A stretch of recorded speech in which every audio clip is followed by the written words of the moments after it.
네, 안녕하세요. 양랩의 양효준입니다. 교사의 전문성, 교육과정 문해력이라는 말을 들어보셨던 선생님이라면 이 영상 놓치지 마세요. 자, 교육과정 문해력이라는 말 많이 들어보셨나요?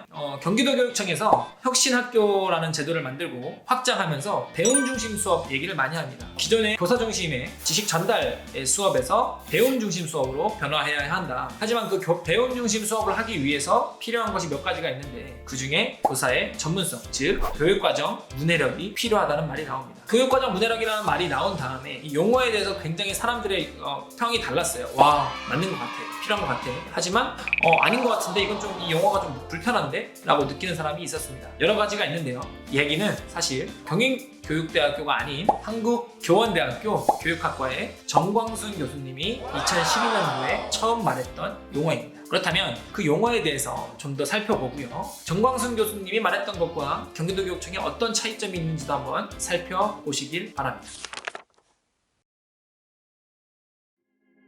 이 논문은요, 한국교원대학교 정광순 교수님의 교사의 교육과정에 대한 문해력이라는 제목으로 2012년도에 나온 논문이었습니다. 이 논문이 나왔던 2012년도와 지금의 2019년도의 교육은 꽤 많이 변했다고 생각합니다. 하지만 그 변하는 과정에서 저는 이 논문의 영향이 꽤 있지 않았나 라고 생각하고요. 지금 그때 2012년도에 말했던 이 논문에 나왔던 이런 것들이 지금은 꽤 일상화되어 있다고 생각합니다. 그 말은 뭐냐면 그만큼 교육이 변화하고 있다는 거죠. 정광순 교수님은 이제 크게 교육과정을 세 가지 단계로 나눕니다. 교육과정 습관이라고 하는 교육과정을 운영하는 이런 권한에 대해서 행정기관이 갖고 있는, 국가가 갖고 있는 행정수권형 교육과정, 두 번째 교사수권형 교육과정, 세 번째 학생수권형 교육과정이라고 말합니다. 교육이 좀 더 선진화된다는 것은 밑에 있던 행정수권형 교육과정에서 학생수권형 교육과정으로 올라간다는 걸 말하는 거죠. 행정수권형 교육과정에서는요, 교육과정은 국가가 정해진, 약간 법처럼 정해진 바이블입니다. 그럼 그것이 이제 지역교육청, 그 다음에 학교로 쫙 내려가는 거죠. 그럼 학교에서는 그 교육과정을 그대로 가르쳐야 되는 거예요. 법처럼요. 그럼 그 교육과정을 담고 있는 게 무엇이냐 하면 바로 교과서인 거죠. 그럼 그 교과서를 가르쳐야 된다는 겁니다. 어느 학교든 동일하게. 이러한 교육과정의 시스템, 그런 시대는요, 여러 가지 장점도 있어요. 물론 표준화되었고요, 획일화됐기 때문에 좀 빠르죠. 그래서 이런 것 같은 경우는 이제 빠른 성장을 위해서 도움이 됩니다. 하지만 이런 문제점들이 많이 생기죠. 좀 더 학생들의 개성을 존중하고 좀 더 학생 중심으로 나아가야 된다. 이런 것들의 문제점들이 생기죠. 그래서 행정수권형 교육과정인데, 그러다 보니까 그런 말이 있잖아요. 학력고사, 지금은 이제 처음 들어보셨을 분도 계시겠지만 학력고사 세대 때 막 전국 막 1등 한 사람들 막 인터뷰 하잖아요. 그러면 학력고사 1등을 하셨는데 그 비결이 뭡니까?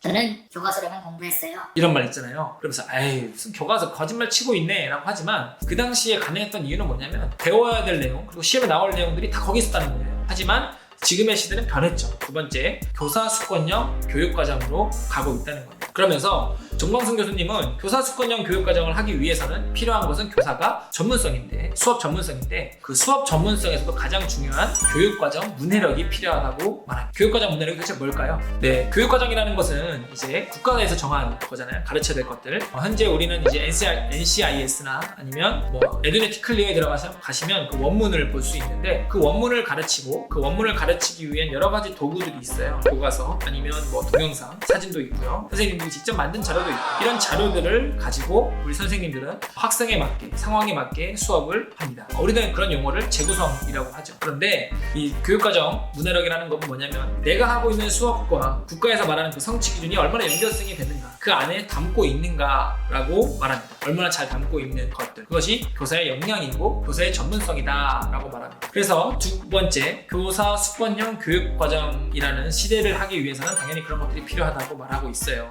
글쎄요, 제가 경력이 짧아서 그런 걸 수도 있는데요. 몇 년 전에만 해도 교사들 중에서 교과서로만 가르치고 클릭 교사라고 하죠. 아이스크림만 클릭하는 교사가 많았다고 이야기를 들었습니다. 물론 지금은 그런 교사를 보기도 어렵지만요. 그런 교사가 있었던 이유는 교사들에 대한 불신 있잖아요. 교과서만 가르치고 변화를 싫어하고 이런 생각들, 그것은 물론 그 교사의 문제도 있지만 이미 말했던 행정수권형 교육과정이었기 때문에 그래요. 그 시대의 교사였기 때문에 그들한테는 새로운 변화나 새로운 재구성할 필요가 없는 거예요. 왜? 교과서로 가르쳐야 되니까. 그런 분들이 교사가 되었기 때문에 그렇게 됐던 거죠. 그래서 그분들에 대해서 저희는 비난할 것이 아니라 세대 그 시대를 당연한 거였다는 거예요. 지금 바뀐 시대에서는 그런 클릭 교사나 교과서대로 읽는 교사가 아닌 교사만의 스타일대로 재미있게 아니면 유쾌하게 혹은 다양한 방법으로 수업을 진행하고 있습니다. 교사의 교육과정 재구성 혹은 수업 재구성이라는 말로 하고 있죠. 2012년도에는 그런 교육과정 문해력이 필요하다고 말했을지는 모르겠지만 2019년도에는 사실 이미 다 파다해요. 제가 본 선생님들, 제가 만난 선생님들은 중에서는 대부분 재구성을 하고 있고요. 그 교육과정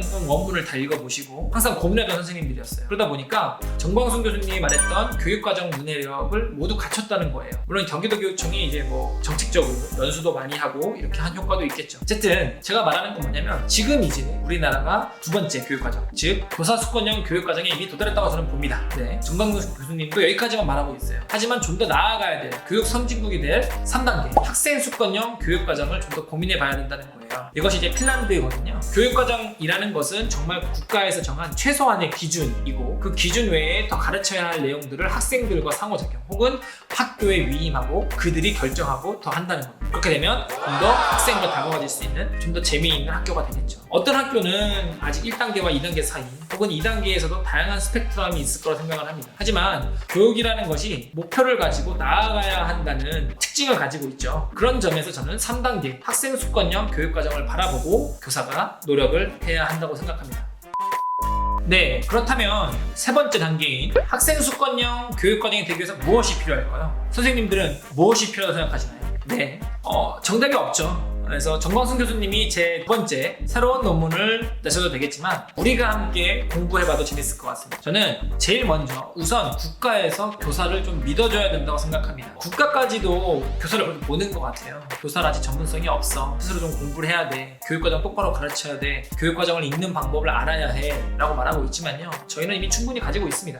핀란드가 선진국이 된 이유에 대해서 크게 두 가지를 얘기하거든요. 첫 번째는 교사의 전문성, 그리고 두 번째는 자율성입니다. 우리나라는 현재 자율성을 주지 않은 상태에서 전문성만 강조하고 있는 것 같아요. 좀 더 자율성을 줄 수 있는 사회가 돼야 됩니다. 국가에서는 선생님들을 믿고 자율적으로 해보라는 그런 시스템적인 변화가 필요하지 않을까, 그리고 사회적인 인식이 필요하지 않을까 생각을 해봅니다. 이건 제 개인적인 생각이었고요. 선생님들도 말했던 것처럼 그 3단계 학생수권형 교육과정이 꿈꾸는 그 자율화의 시대가 되기 위해서 우리가 무엇을 해야 될지, 그리고 교사는 어떤 역량이 필요할지에 대해서 좀 더 고민해 볼 수 있는 기회였으면 좋겠습니다.